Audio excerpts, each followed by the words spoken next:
이제 석재를 붙인대요. 우리 벽에다가 석재를 붙이는 거죠. 습식공법은 모르타르를 사용해서 붙이는 건데요. 우리 벽체가 이렇게 있으면 돌 한 장에 모르타르 얹고 촥 붙이는 방법이 습식공법. 모르타르는 시멘트 플러스 모래 플러스 물이죠. 물이 들어갑니다. 그래서 습식공법이고요.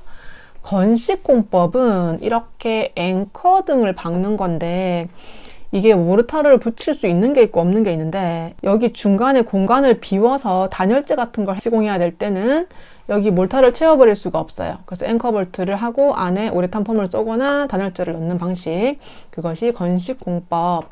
이 석재 자체가 굉장히 무겁습니다. 그래서 여기 돌에도 구멍을 뚫고 벽에도 구멍을 뚫고 이 앵커라고 하는 아이로 얹듯이 이렇게 올려야 좀 강하게 붙어 있습니다. 물과의 접촉면이 많아져 수화가 빨리 진행되며 초기 강도가 증가한다. 이건 시멘트 나왔을 때 굉장히 많이 나오는 말입니다. 분말도가 높다는 것은 알갱이가 작고 미세할수록 분말화를 많이 했다. 분말도가 높다. 그런 말입니다. 분말도가 높을수록 재료 분리가 적고요. 분말도가 높을수록 풍화가 잘 된다고 합니다. 수축 균열 등이 생기기 쉽다. 풍화라는 것은 시간이 지남으로 인해서 막 비를 맞고 바람을 맞아서 그 부분이 좀 해지는 것. 수축 균열은 알갱이가 작을수록 더 생기기 쉬운 그런 아이입니다. 시멘트 단위 용적당 중량이 1세제곱미터에 시멘트를 밀실하게 가득 채웠어요.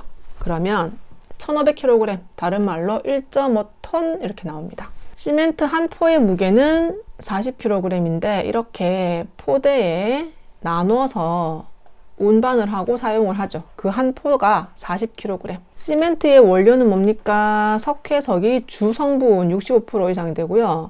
석고는 천천히 굳으라고 적은 양만 첨가가 됩니다. 수경성으로 물에 의해 경화가 됩니다. 석회석과 점토와 석고가 섞여서 시멘트가 됩니다. 자, 그리고 제가 풍화라는 말이 되게 많이 나오고 있는데, 풍화, 이게 두 가지로 제 설명을 드릴게요. 일단 이렇게 구조물이 있고요. 이 구조물이 비와 바람을 맞아서 좀 안 좋아지는 거, 시간이 좀 오래 지나서 좀 입자가 떨어져 나가고 좀 별로 안 좋은 게 풍화, 첫 번째 풍화고요. 두 번째 풍화는 에어 세팅이라고 돼 있죠. 시멘트가 대기 중에 수분과 이산화탄소를 흡수를 시켰대요. 그래서 그냥 수화가 돼버리고 탄산화 반응을 일으켜 굳어져 버린 거예요. 우리 시멘트 이렇게 보시면 종이로 만들어진 그런 포장지를 가지고 있는데 그 안쪽에 비닐이 얇게 씌워져 있어요. 풍화되지 말라고. 그런데 시간이 오래 지나서 그냥 물이 들어가 버린 거죠. 그래서 표면이 싹 굳어버리는 그것이 풍화입니다.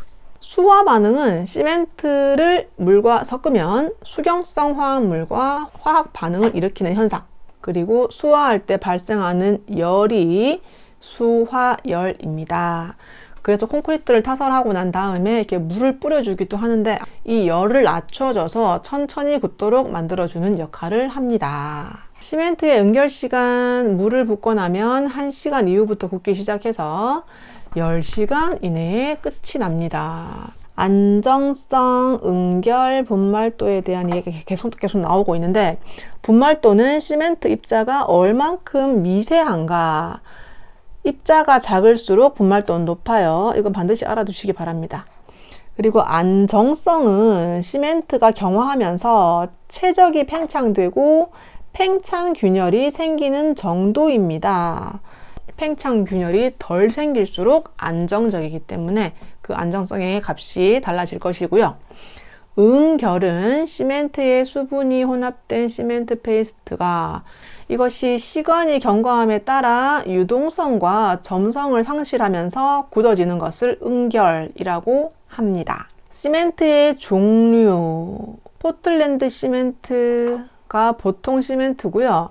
이걸 왜 포틀랜드 시멘트라고 부르냐면 이렇게 시멘트가 굳어지면 회색이 되잖아요. 시멘트 자체가 원래도 회색이지만 그런데 그 굳어졌을 때 그 색깔이 포틀랜드 지방의 이런 돌과 닮았대요. 그래서 포틀랜드 시멘트라고 부릅니다.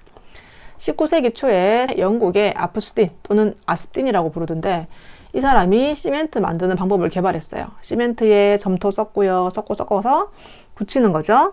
이 철근 콘크리트의 개발자는 프랑스의 모니에라는 사람인데요. 19세기 중 이때 1827년에 만들어졌고 1889년에 우리 세계 박람회 했잖아요. 그때 좀 많이 퍼졌다고 해요. 보통 포틀랜드 시멘트 일반적인 시멘트고요. 전체 생산량의 90% 대부분이고 비중이 3.05에서 3.15입니다. 이게 뭐랑 비교를 하냐면 목재가 1.54였잖아요. 그것에 한 2배 정도 무거운 것이 이 보통 포틀랜드 시멘트입니다. 단위 용적당 중량 나오고 있고요. 이건 또 뭐랑 비교하냐면 철근 콘크리트의 단위 용적당 중량이 2.4톤이에요. 그리고 또 뭐랑 비교하냐면 묵은 콘크리트는 철근이 없잖아요. 그래서 2.3톤. 조금 가벼워요. 분말도가 클수록, 입자가 미세할수록 빨리 굳어요. 그렇지만 풍화하기 쉬운 단점이 있습니다. 그리고 조강 포틀랜드 시멘트, 조기 강도가 큰 시멘트입니다. 보통 시멘트보다 석회와 알루미나 성분을 많이 가지고 있어서 초기 강도가 커요.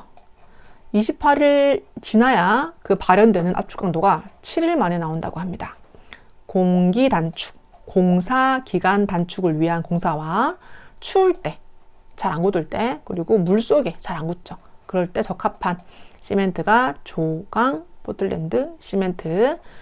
중용열, 열을 좀 낮춰주는 거예요. 보통 시멘트보다 석회분과 알루미나를 적게 합니다. 이게 적어지면 장점이 수화열이 내려가고 수축률을 적게 하여 균열 발생을 낮춘다고 하는데 다른 말로 얘는 좀 천천히 굳어요. 초기 강도의 발현 늦어요. 그렇지만 장기적으로 봤을 때 이게 수축률도 적고 균열이 적어서 장기적으로 봤을 때 유리한 아이고요. 방사선도 차단할 수 있는 효과입니다. 댐이나 도로와 같은 매스 콘크리트는 덩어리감이 있는 두꺼운 큰 콘크리트에 주로 쓰입니다. 저열, 중용열보다는 수화열이 낮고 사용법은 동일합니다. 그렇지만 더 많이 쓰는 건 중용열.